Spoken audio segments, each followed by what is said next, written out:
All right, so on the back of your flow chart, you're going to put these 4 examples so that you'll have access to the examples and the flow chart all in one place. You will want to keep this to help you with your assignment today. You will want to keep it to help you with the factoring project that we're going to be doing. That's a test grade. So here we go.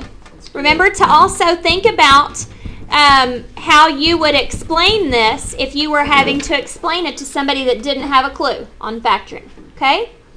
So the first example we're going to start out with is this one.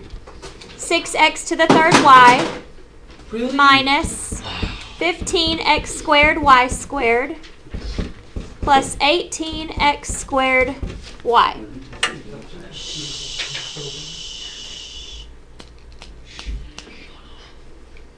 All right, so let's recall on the flow chart the very first step with all of these. If it's asking you to factor a polynomial, then the first step is to do what?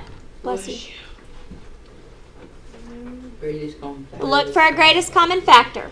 So as we're looking at this polynomial, we want to try to find the largest number that you can factor out of this particular set of terms. So what is the number that we can divide all those by evenly? 3.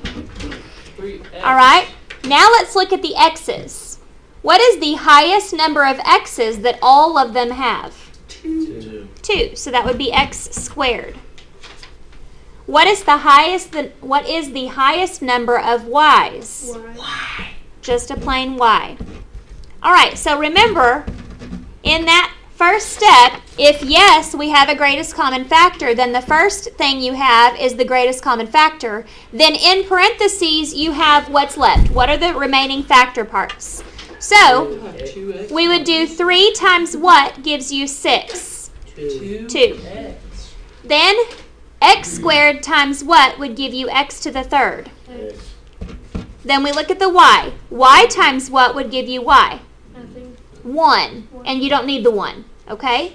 So then we move on to the next term. 3 times what gives you negative 5? Excuse me, negative 15. Negative 5.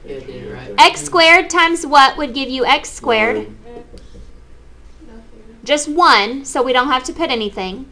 Y times what would give you y squared? Y. 3 times what would give you 18? X squared times what would give you x squared? 1, so we don't need that. And y times what gives you y? 1, so we don't need that. All right, now what we have to do is look at what we have inside the parentheses and see if that can be factored. But I can tell you right off the bat that this one is as far as it can go. Does anyone know why? Because you can't do y and x at the same time. You're right. You can't have an x and the y in there. If you did have an x and the y in there, then you'd need to have an x squared here, an x and a y here, and a y squared there. So you'd have to have multiple x's and y's in there. Another reason would be, remember, your polynomials that you actually factor have to have 2 of everything. So if you don't have an x squared, then you don't have 2 x's that can break up. All right, so this one cannot be factored anymore. What you have left are the remaining factor parts, and that's as far as this one can go. And so that one is finished. Okay, another example that we'll be looking at. 49x squared minus 1. What is the very first step that we need to look at? Is there a greatest common factor? No, no greatest common factor. So, if we look at our flow chart, once we take care of the greatest common factor part, we now ask ourselves how many terms, and there are 2. Because there are 2, then you ask yourself, is this the difference of squares? Well, we just spent a week and a half talking about perfect squares. So let's see if these are perfect. Remember what makes it perfect? 2 things evenly. 2 numbers multiplied together that will give, it's one number multiplied by itself to give us that number. So is 49 perfect? Yes. Is 1 perfect? Yes. Is x squared perfect? Yes. Yes, x times x. And is it a difference? Yes. Yes.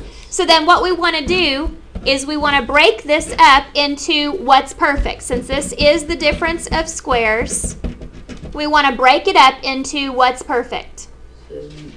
So what makes 49 perfect? Oh, you're joking. What makes x squared perfect? X times x. What makes the 1 perfect? 1 times 1. And then how do we make the difference happen? 1 minus and 1 positive. This would then be the final answer. Is there a way to check to see if that's right? Yes. How? Solve it. Solve it how? Doing the... Okay, you're showing me the FOIL or the double distribute. Yes, so we can check this. How you just stop right there? You don't do the equal 0 then? Because it doesn't have an equal 0 to begin with, you can stop there. Now on your factoring project, I'm glad you brought that up. On the factoring project, there will be a couple that you will actually go ahead and solve and graph. But on today, we're just going to factor. Just remember that process. And to check it, we could FOIL, or we call it double distribute. So if we were to check this, we'll just check one of them. In order to do that, remember you would do 7x times 7x. What is that? 49x. 49x squared. 7x times 1, 7x. Then we would do the negative 1 times 7x, negative 7x. And negative 1 times positive 1 is negative 1. What happens to these middle terms? They cancel out and we're left with what we started with. So this one does check. Okay, so if you multiply your answer back together using FOIL or double distribute, you should come up with the same thing you started with. Okay? So let's move on to the next one that we're going to work. We have x squared minus 6x plus 5. So our first step is to do what? Look for our greatest common factor. Do we have one? No. So then we move on to see how many terms does it have. It has 3. And if it has 3, then that means we need to try rooftop. So no greatest common factor, 3 terms, so we try rooftop. Notice how on this polynomial it has a squared. We know that it's able to at least try to factor because it has a squared and they're all x's. Okay? So in order to rooftop this, remember the rooftop goes like this. And then what do we do with that? 5x. We multiply those, and so that comes in the beginning. We have 5x squared. So this is your first times your last. And then what goes here? Negative 6x. This is your middle term. And what we have to do is multiply two numbers to give us 5x squared, and those same two numbers have to add to give us negative 6x. And so what two numbers will do that? That's lovely. What's that? And that 1 times the 5, does it have to be positives or negatives? Yes, do you have to take both? I do. All right, so they do have to be negatives in order for it to add to give us a negative 6x. So negative 1x times negative 5x would give us positive 5x squared. And then if we added those same two numbers, it would give us negative 6x. So these two numbers will be the numbers that we're going to break up this negative 6x with. So this would be x squared minus 1x minus 5x plus 5. Now I want to show you something. I want to stop here for a moment. In other classes, they are doing something a little different than our little T-chart. And next year you may see this as well. So I want to stop here and briefly touch on that particular process. It's the exact same thing, it just looks different. You may have seen some of your friends do an X here instead of our table. Yeah. It's the exact same thing. We multiply to get 5x squared, and we add to get negative 6x, which is the exact same thing that we were doing, just in an X format. Yeah, I don't like that one. Then we figure out what two numbers, these would be the two numbers, what two numbers multiply to 5x squared and add to negative 6x. Still negative 1x and still negative 5x. So it's these two numbers that will go in to break down that negative 6x. So it's the exact same thing, it's just in an X format. You choose whichever method you like the best. It doesn't matter to me. They will both get you the same answers. Okay? So let's continue with the rooftop method here. What would we need to do now that we've we've broken it down, so we're going to group them in parentheses. We've broken them into two sets of parentheses. What in that first parentheses is your greatest common factor? An X.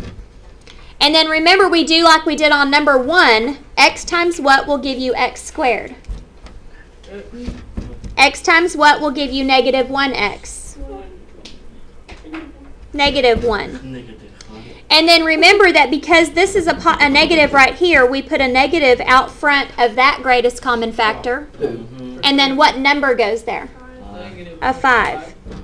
Then negative 5 times what gives us negative 5x? Negative 5 times what gives us 5? Negative 1. Do the parentheses match? Yes. So we're able to finish it by putting our greatest common factors into one factor group and then the matching one in the other factor group. Questions on that one? No. Okay, so let's go back. I want to look at something real fast. We'll be doing more of this tomorrow. But look at your two factors that you came up with here in either the X or the table. And then look at your answer. Do you recognize anything or see anything that's interesting about it? The negative 5 and the negative 1 that you had as your two factors here ended up in the answer. What we want to do is we want to look at the next problem and see if that works all the time or if there are special conditions where that might work. So let's look at number 4. We'll come back to that question in just a minute. I don't have any more room. Are we doing another one after this? Just this one. Yeah, just 4 examples. All right, so first, does it have a greatest common factor? No. Second, how many terms? 3. 3 terms. So we do rooftop. And you can either do the table or the X, it doesn't matter. What are we multiplying to? 15x. Or no, negative 16. Negative 16x squared. And then it's 15x. And then it's 15x here. What two numbers will multiply to negative 16x squared and add to 15x? Negative 1x. Good. Negative 1x and 16x would multiply to negative 16x squared, and it would add to 15x. So these two numbers will be what the 15x breaks down to. So we have 2x squared minus 1x plus 16x minus 8. What now? We group them.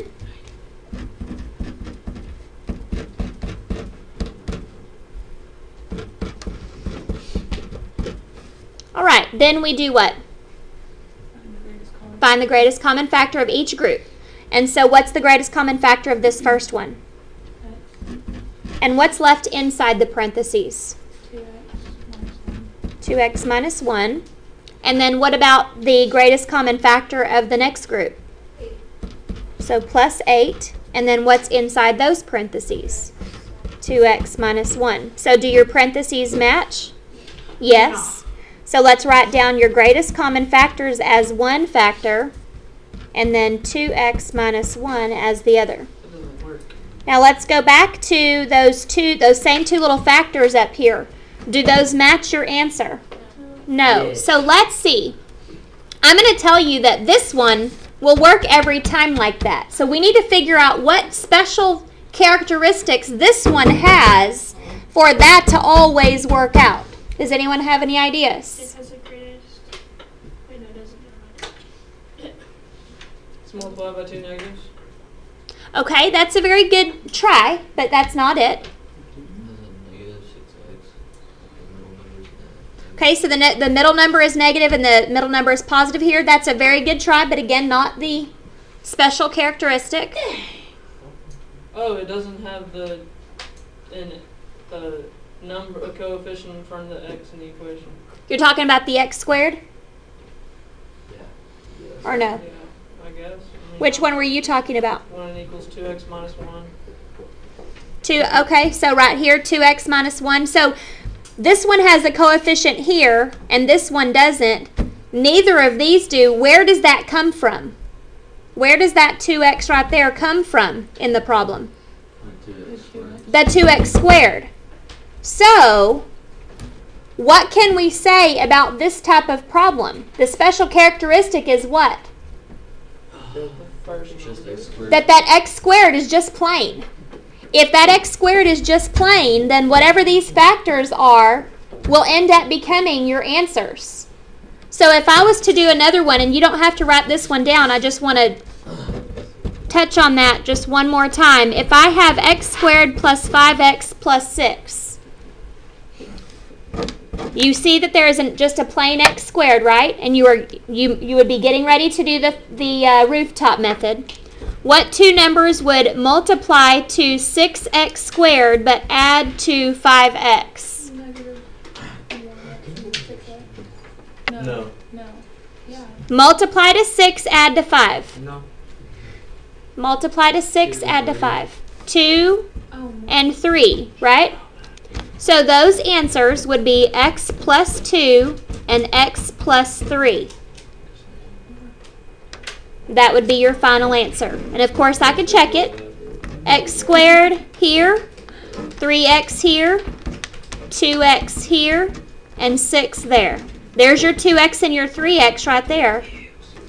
X squared plus 5x plus 6 goes back to the original. Okay, so it only happens when? When there's an x squared. When it's just plain x squared. If you have something in front of it, then you are going to end up having to do rooftop and get all of those steps taken care of. Now, I don't care if you continue to do rooftop on this type of problem. I'm fine with that. Many of you like to go shorter, like like to have a little bit of a shortcut. That would be your shortcut, okay, if you can remember that. We will practice more on this mental factoring tomorrow, but today you can just stick with rooftop all the way and no problems, okay? Any questions? No, not about